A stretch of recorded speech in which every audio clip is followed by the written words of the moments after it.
Yo guys, Apple Creator Studio just dropped today. This gives podcasters access to Logic Pro to record the audio. It gives them access to Final Cut Pro to edit any visuals of their podcast. And it gives them creative control over Pixelmator, which basically is like a thumbnail slash creative visual creator. So let's hop straight into where to find it. So I'll leave a link below for you guys, but you guys can get in for $12.99 a month. So for $12.99 a month, you could basically have your own podcast. Okay. Now, is it going to distribute it for you and do all that stuff for you? Not necessarily, but it's in terms of the creative production behind it, you can get everything done that you need to get done. So in this video, I'm going to show you guys in Logic Pro how to set up a simple 2-mic setup. You don't need a bunch of equipment. Really, you just need something called an audio interface. Now, this is the one thing that I can't go too much depth in because everybody has a different audio interface. So in this case, I'm going to use my Universal Audio Apollo audio interface. Now, the main things when it comes to audio interfaces, I'm going to give you guys the gist, is you just need enough inputs. Most converters in the machine are fine. You don't need some like super high-end $1,000 setup for basic recording of your podcast, unless you want to truly go to the highest of high. But long story short, what I recommend is you guys just have 2 inputs, meaning 2 little holes in the little audio interface that's like this big most of the time. Okay, you just need 2 of those, and they need to be XLR inputs, okay? Because most people don't understand the difference between the 1/4 inch, which is like a small circle, and the XLR, which is a bigger circle. So XLR is used for like microphones and speaker monitors, stuff like that. 1/4 inch, TRS cables are used for instruments like synthesizers, guitars, that type of stuff, and some outboard gear for those who understand. But long story short, you're mainly going to look for what's called an XLR input. So again, I don't have a visual for you guys, but that's what you need. And if you need 2 mics for your setup, you just want to plug in and make sure you have 2 inputs of XLR. That's all you need to worry about is, do you have 2 inputs of an XLR input? Because XLR is how mics communicate with your audio interface, and that signal is sent to the computer. Longer story short, I have 2 mics set up here. I have my Shure SM7B microphone here, and I have my, let me go full screen, Shure SM7B microphone here. This is like the ironclad. If you're podcasting, everybody has one of these, okay? This is like the no-brainer choice, okay? I think it's like $400, but just buy it. Okay, and then you have over here, this is just a recording mic. This really isn't for podcasting. This is just for the demo today. This is called the Neumann U87 microphone. This is not for podcasting, okay? The difference is this microphone it's called a dynamic microphone, so I can be basically, like, if you can't hear the airplane going by, because I'll show you how to get background noise out of your audio. But long story short, this naturally requires a lot of energy, a lot of gain, they call it, to capture a signal. So you're not going to hear a lot of background noise as much as you would this microphone. So this microphone is invented to basically pick up a lot of detail. And this microphone doesn't pick up as much surrounding detail. So basically that's the main difference. I'm generalizing, okay, for the audio nerds out there. But here's what this microphone sounds like. And then, I forgot to set it up. So let's make sure we actually turn it on. So here's the second microphone over here. So this is the other microphone. You can hear a lot more detail. Yeah, my voice may sound cooler, but you're also hearing a lot of the room. You're hearing the background noise potentially. This picks up a lot more detail. Okay, whereas this microphone is you got to be up on it. Okay, so that's the main difference between those 2 microphones. Okay, now let's go to setting it up. So in Logic Pro, when you first start, it asks you, do you want to create audio software? Just click where it says audio. Even if you click the wrong one, it doesn't matter. You're going to right click over here and you're going to create new audio track. So this audio track is essentially a mic. You have to set it up to be your microphone. So by default, it starts as what's called a mono input. So you'll see a little circle here. If you click this again, it turns it to stereo. Normally speaking, when you're recording your solo voice, you just want stuff on mono, okay? You're not going to be using stereo input. That's why weird podcasts that don't record properly, the audio is on the left side. Like, watch this. Let me see if it does it on this. So as you guys can hear, if you record in stereo, it's recording 2 different signals. So now it's panning one left and panning one right. So now if you get weird audio like that, it's because you're recording stereo. All right. So people make the mistake all the time. All right, so now we understand these basics. Let's right click and then create a new audio track. Now on the new audio track, we need to figure out our input. Now, firstly, we need to go to Logic Pro. Let's go to settings. Let's go to audio. And let me figure out why this mic sounds so aggressive. Hold on, guys. Okay, my finger must have slipped. Okay, so now we have a new audio track here. We're gonna go to our Logic Pro, go to settings, go to audio. And here's where we can select the audio interface that we have plugged up to our computer. So again, an audio interface basically lets our hardware communicate with the computer. That's basically what it does. It converts the signals and lets it talk to the computer. That's basically what it does. So again, you're usually going to have this set to the same exact thing for the output and the input. Output means how do you hear the audio in your headphones? Input means what is it actually recording? Okay, and you can change this, but like I said, chances are you're going to have the same exact device for these two. Now, I'd recommend you guys keep a low buffer size because you don't want to hear yourself on delay. Now, other DAWs, when you switch this to a higher number, you will actually hear a delay, and it kind of throws off your speech. You're like, why do I sound like it'll start messing you up? So I recommend, you guys record at 64 samples, and depending on your computer processing power, it should, be really good for most folks. Okay, now the rest, I don't mess with all this other stuff. You guys can copy if you want. I don't mess with all this other stuff. All right, let's get out of this screen. So that's how you set up the ability for your Logic Pro to even hear your actual microphone, because again, it doesn't know where to listen unless you select the actual device that you want to listen to. Now that it knows which device to listen to, we are going to set up the audio track. So let's right click, go to new audio track like we did before.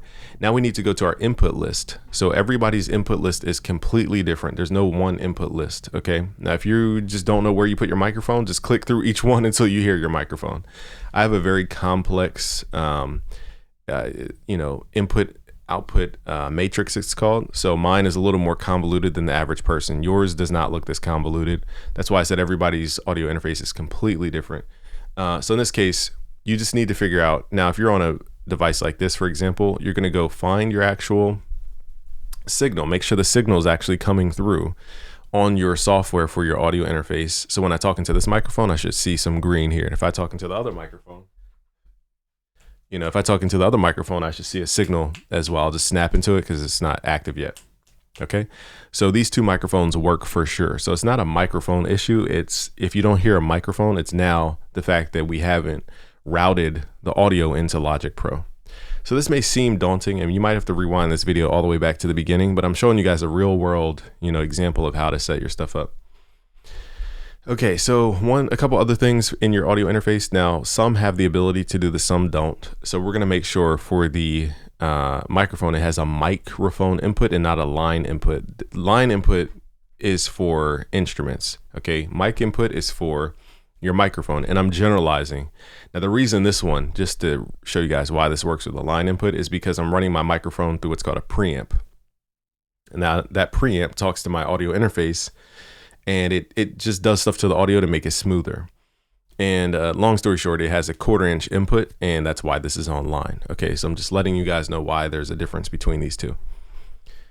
All right, so some microphones even need 48 volt power. Okay, now the dynamic microphone doesn't need that, but your condenser microphone may well, I think they all need that. I don't know if I don't want to say all or never, so it may need it. Chances are it probably needs it for your condenser microphone. Okay, so that would be your Neumanns of the world, stuff like that. Now this is a dynamic microphone. It's a little bit different, so it doesn't need the phantom power. Okay, with all that being said, that's all you really need to make sure is happening in your audio interface. Again, everybody's audio interface is different. I get it, guys. Okay, let's go back to Logic Pro. And now we need to figure out which mic is ours. So firstly, you want to click this icon. This is called the input monitoring, and basically you can hear as you talk. If you don't have this on, for example, if I just turn this, you guys won't be able to hear me. Okay, so I have this on so I can hear myself. Monitoring means to hear. So let's click where it says I, and now I'm going to turn off the original. So let's say this is my original mic, but let's say I switch the input to 2. All right, so now we're actually recording from my second mic. Okay, so let's go back to input 1. All right, so now I go, okay, so when you have 2 microphones with no processing, it might be hard to figure out which mic is which, especially if they're really close to each other. So I can hear, let me turn my other mic on. So I can hear that this mic is probably this mic because when I get up on it, I can hear it gets louder. The other microphone input, it got softer, which means it's the other microphone. So let's label this mic 1 or main mic, whatever. And let's duplicate this. You could just right click and new track with duplicate settings. And now we're gonna change the input on the left side to input 2 in this case, which is my second microphone. And again, in order to hear it, you have to click the icon for what's called input monitoring. So now we have 2 microphones. We have the main microphone and we have the secondary microphone. So now what we need to do is process the audio. so that it doesn't have all this background noise in it. So I'll show you guys the reason why this is important. But first, let's just record something. Okay, so let's hit this little R button on each track that we want to record. So again, I have the main mic up here and I have mic number 2 right here. So I'm recording. When these are both blinking R, that means we're recording both of these inputs. So let me show you guys why this is important to record separate microphones and just have control over everything. So let's hit record. Hello and welcome to busyworksbeats.com. Today we continue our podcast right here at busyworksbeats.com, where we show music producers all the tips on music production. So we have a guest, and our guest is myself, Busy Works Beats himself.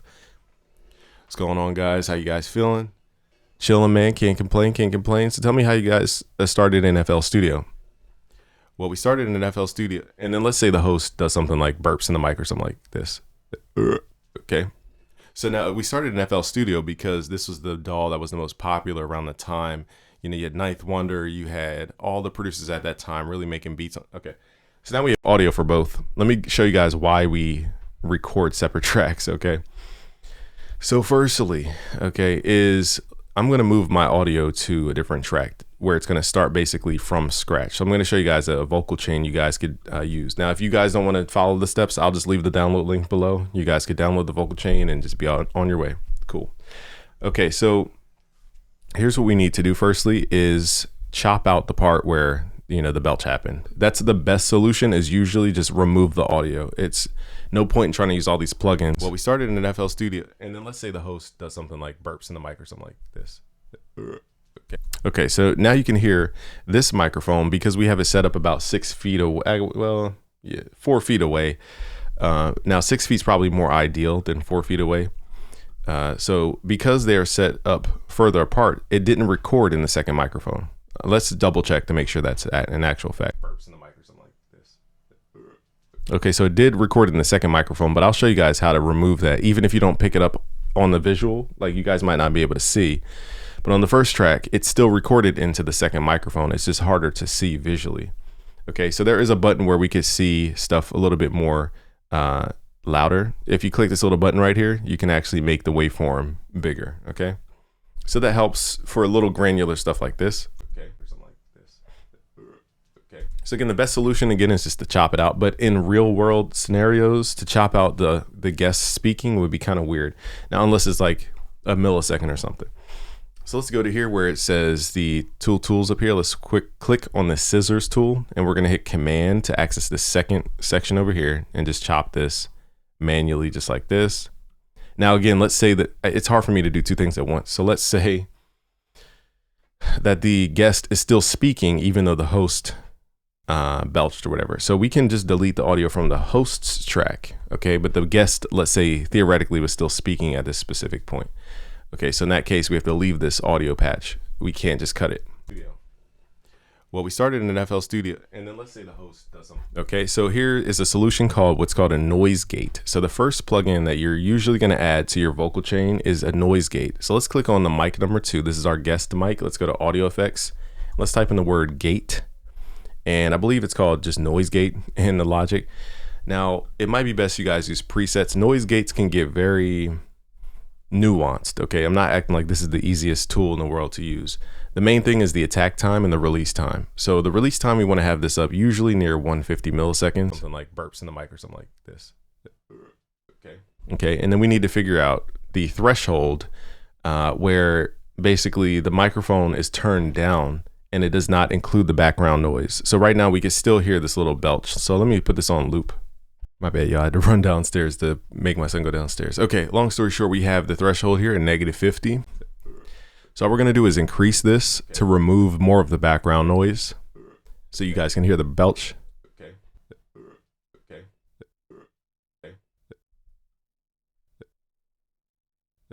So this still has the hit, but it doesn't have the belch in it. So -29 is good enough. The more you push the threshold, the more information you're losing. So it's best not to overly push this setting. So let's listen back to the audio and make sure we're not cutting off words. Hello and welcome to busyworksbeats.com. Today we continue our podcast right here, Busy Works Beats. Now notice we're not hearing this audio. So if I turn this off, for example, Hello and welcome to Busy Work. We're hearing both microphones. We're hearing hello and welcome to the room of this microphone and then also this echo. Hello and welcome to Busy Works Beats. That's why noise gate is so important. It prevents the double hearing of the microphone. Hello and welcome to Busy Works Beats. Now in this case, it keeps flickering, which lets me know. Welcome to Beats.com. So if you guys hear stuff like that, in this case, you want to just keep setting your threshold. But keep in mind, this does affect audio. So just turning it up all the way is not going to be your solution all the time. But now we can't hear the host microphone, even though we were 4 feet away. So let's just make sure we can still hear the microphone without all these glitches in the microphone. Hello and welcome to Busy Work.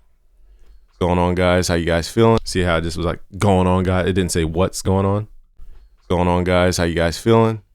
Chilling, man. Can't complain. So tell me how you guys started in FL Studio. Well, we started in an FL Studio, and then so the mic would have, the guest would have to be really up on the mic for this setting to work. So that's why I said there is some give and take. There are better and worse noise gates. I'm just showing you guys Logic Pro because this comes with the Apple Creator Studio. But you guys can look at FabFilter Pro G. That's another great plugin. It is expensive though. But that's the industry standard. Even I use it on my own vocals here. And then you guys could mess with Wave stuff as well. There's a plugin called Waves NS1. Now this does alter the tone a little bit, makes it a little bit darker. So just keep that in mind. But those are great for removing background noise. What's going on, guys? How you guys feeling? This is probably the best we're going to get it for today. So we're not going to overly obsess about that. But that's just something to practice, is using a noise gate that will remove that background noise. Hello and welcome to Busy Works Beats. So let's copy that setting over .com. Today we continue I think in the setting, if you click where it says over here in the inspector area, click where it says setting, we can copy the channel strip settings. We can go over to mic 2 and just left click here and then paste the settings just like that. So now we have the same exact settings on mic 1 and mic 2. Hello and welcome to now again, every mic is different, so we don't always need the same settings. Hello and welcome to Busy Works Beats.com. Today we continue our podcast right here, busyworksbeats.com, where we show music producers so you guys heard this little phase issue when I got loud enough, and that's because the noise threshold surpassed. Beats. It goes like that. It's because these two microphones are happening at the same time. So this is where, again, you keep finessing that threshold until you get where you guys need to be. Beats.com. Today we continue our podcast right here, Busy Works Beats. All right, so after you have the noise gate, that's the main thing. Again, there are other noise gates that are, more industry standard than just the stock one. We're going to move to the compressor. So the compressor is the thing that basically creates this linear sound, okay? We're going to click on where it says Classic VCA. This is the clearest one that I've heard from Logic. It sounds really, really good. Hello. And really, we're just going to mess with the input gain and the output gain. We're not going to go crazy with the in-between settings here. We're just going to mess with the input gain and the output gain up here. Hello and welcome to Busy Works Beats.com. Today we can, usually if you boost the input, you want to turn down the output. Not mandatory, but I'm just letting you guys know how we usually handle it in the audio world. Hello and welcome to Busy Works Beats.com. Today we continue our now adding a compressor will dramatically pull up details that you may not have heard, so you always want to double check with the compressor, because it could pull up lip smacking, it could pull up background sounds you didn't notice were there. Hello, AC vents, stuff like that. Hello and welcome to Busy Works Beats.com. Today we continue. If you want more like texture in your voice, you could add what's called distortion. So let's do soft distortion. Hello and welcome to Busy Works Beats, and it makes zzz, it adds a zzz to my voice. Hello and welcome to Busy Works Beats.com. Today we continue our podcast right here, busyworksbeats.com, where we show music producers all the tips on music production. So we have a guest, and so this could be more controlled. I'm just showing you guys stock plugins. Okay, next we're gonna add what's called a channel EQ. So let's click in the effects. Let's go to channel EQ, and this one super basic. Don't overkill your EQ, guys. You shouldn't have to EQ a ton to make your vocal sound good. But if you have to, then you're talking about music recording production level type stuff, and that's not how podcasts are usually EQ'd. Hello and but anyhow, let's just use the high shelf here. Hello and welcome to Busy Works Beats.com. Today that usually opens up the track and makes it feel taller, and I normally just mess with the low shelf. It depends on how low your vocals are. Every vocal is completely different. Hello and welcome to, my voice is really low, so hello and welcome to Busy Works Beat. This is just emphasizing that what's called a fundamental frequency, our lowest frequency that we generate as humans. Next, I might add a high pass filter because even though we might not hear it, there still could be rumble from the background. Airplanes, AC units, tractors driving by, trucks driving by. So a good rule of thumb, now my voice is really deep, so most people don't have this octave of vocal. So the standard is usually 80 hertz and below. Cutting this at 24 dB per octave. Okay, so you can just copy those settings. Now, again, for my voice, if I start cutting 80 hertz, I'm cutting my actual voice. So it's gonna sound thinner. So you gotta be careful. This does not apply to everybody's voice, but this is an industry standard starting point is 80 hertz. Hello and welcome to Busy Works, but it does thin out my voice as you guys can hear. Here's my voice without EQ, and then here's it with EQ. Hello and welcome to Busy Works Beats.com. Today we continue our podcast right here, Busy Work. It kind of thins it a little bit, but it's not so thin to where it sounds terrible. So that's why I did the low shelf boost first to get the fundamental boosted, and then I cut off the lower frequencies so that it doesn't just completely take that frequency away. So here's the curvature most people are going to mess with when it comes to your vocal. There's more to vocals, but we're going to keep it that simple for now. Hello and welcome to Busy. And now again, we could just copy these settings. So we're going to copy the channel strip setting and click over here in the inspector area, which is this button right here, and click setting again, and let's paste the channel settings. Okay, so now I have the same settings from mic 1 to mic 2. Hello and welcome. Now the only thing that it should have been fixed is the noise gate. Hello and welcome to Busy Works Beats.com. Today we continue our podcast right here, busyworksbeats.com, where we let's hear what I sound like on the other mic. All the tip, Busy Works Beats himself. What's going on, guys? How you guys feeling? So anytime you hear like little artifacts like that, himself.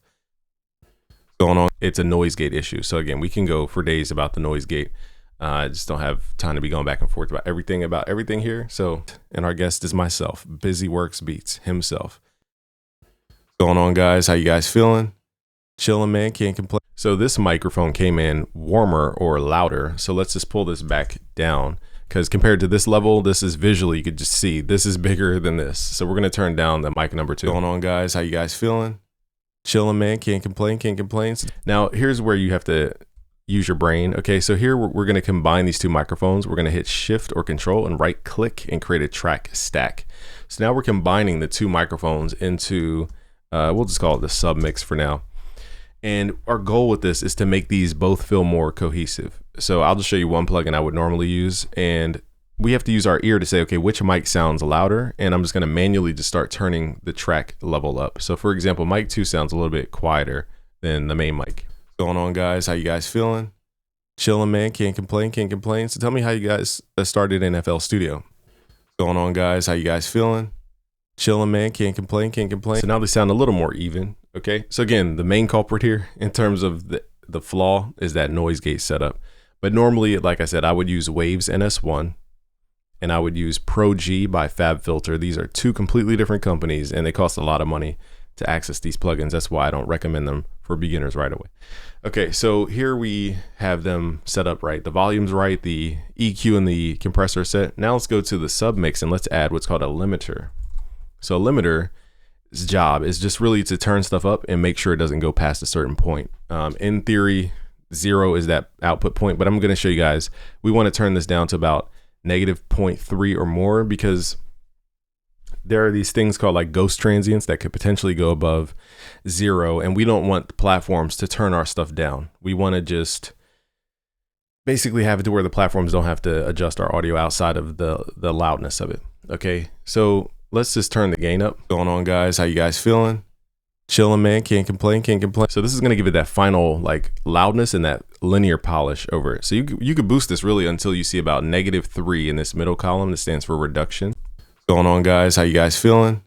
Chilling, man, can't complain. So tell me how you guys started in FL Studio. What's going on, guys? How you guys feeling?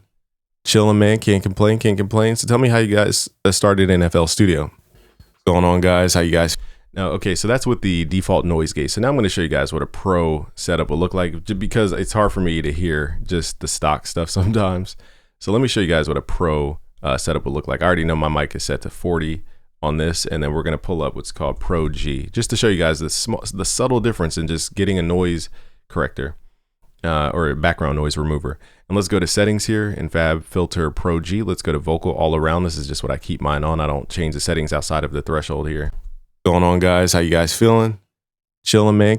And all we're looking for is how high the lowest part goes up in green. So basically that's the background noise. What's going on, guys? So this little green you guys see is the other microphone. What's going on, guys? And we're just making sure this little needle is just above that point so that we're not hearing that in the main microphone. What's going on, guys? How you guys feeling? All right, so now we have that set up. I'm going to literally copy and paste this channel over to mic 2. So now we're going to hear a dramatic difference, in my opinion, in quality. And then we just have to set the gain level here, the volume. What's going on, guys? How you guys feeling? Chilling, man. Can't complain, can't complain. So tell me how you guys started in FL Studio. What's going on, guys? Started in FL Studio. And then let's say the host does something like burps in the mic or something like this. Okay. So even here, we still hear, pardon me, that belt. So we would have to go in and just set this noise gate so that to the proper level. In that case, it needs to be higher. Burps in the mic or something like this. Okay. So now we started in FL Studio because this. What's going on, guys? How you guys feeling? Chilling, man. Can't complain, can't complain. So tell me how you guys started in FL Studio. Well, we started in FL Studio, and then let's say the host does something like burps in the mic or something like this. Okay.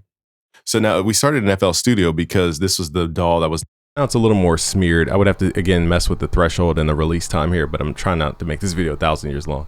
So now it's a little bit more clean in terms of overall process. Now let's go to the submix and just make sure everything. Hello and welcome to BusyWorks Beats. Oh, one last thing, I'm glad I did this, is we're going to add what's called a de-esser. So there are many different de-essers out there. You could try to use the Logic one, Logic one. We are now in my brain. Okay, we're in stereo mode. So S stands for stereo, M stands for mono. Long story short, if you're doing a submix, you're going to have to load up. Oh, this is the Waves version, I wonder. Okay, I think Logic has one called de-esser 2. That's what it's called. Okay. Hello and welcome to BusyWorks. Basically, you guys can just use presets. You don't need to overthink this. Hello and welcome to BusyWorks Beats. If you have too much S though, you want to keep going through the settings. I think the threshold will be the main thing you guys need to adjust. Hello and welcome to BusyWorks Beats.com. Today we continue. So this is preventing the microphone from sounding too aggressively sharp. Okay, so that's one of the things that a lot of people forget to add is a de-esser. Hello and welcome to BusyWorks Beats.com. Today we continue our podcast right here at BusyWorksBeats.com, where we show music producers all the tips on music production. So we have a guest, and our guest is myself, BusyWorks Beats himself. What's going on, guys? How you guys feeling? Chilling, man. Can't complain, can't complain. So tell me how you guys started in FL Studio. Well, we started in FL Studio, and then let's say the host does something like. So now we started in FL Studio because this was the DAW. So as you guys can hear, the audio is it's louder and it's a little more linear. So again, the main thing, the final takeaway is when you're recording audio, you're not just recording the microphone and your voice, you're recording your voice and the entire room. So if the room is not treated for acoustic treatment, I recommend you guys look into a company called GIK Acoustics because they make these things called portable isolation booths, which is this thing right here. And you guys can do more research, but that helps. And also acoustic panels you can put on the wall. That helps to absorb some of the reflection off of the walls. You can't undo the reflection off of the walls easily. So that's why I'm showing you guys this technique, because that is the main thing you need to correct. That, if you solve that problem, you can solve so many problems in the DAW of your choice. So that's Logic Pro and how to record your podcast microphone. Again, is this the super highest level? Not necessarily, because the recording is not pristine recording. But I wanted to show the average person how to get their vocals to sound professional. So thank you guys for watching. And it's Game for BusyWorksBeats.com, guys. Peace out. Subscribe if you're new. Peace.